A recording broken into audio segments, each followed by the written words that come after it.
How does Semrush calculate traffic? Now first, what you need to do is head over here to the domain overview in the left sidebar under SEO. So you just click on SEO, get this drop down, click on domain overview, okay?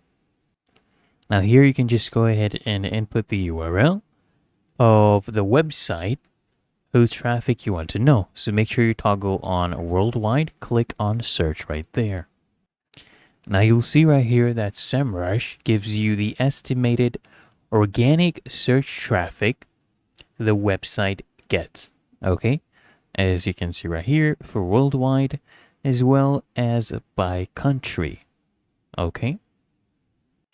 So basically you get also a traffic distribution by country to understand the audience breakup data on a geographical level, as you can see right here.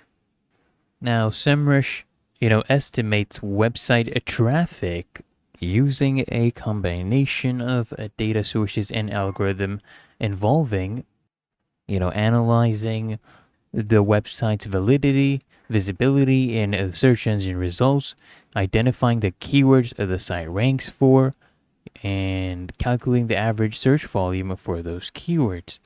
Okay, so using these factors, what happens is Semrush algorithm generates an estimate of the number of visits the website receives, as you can see right here.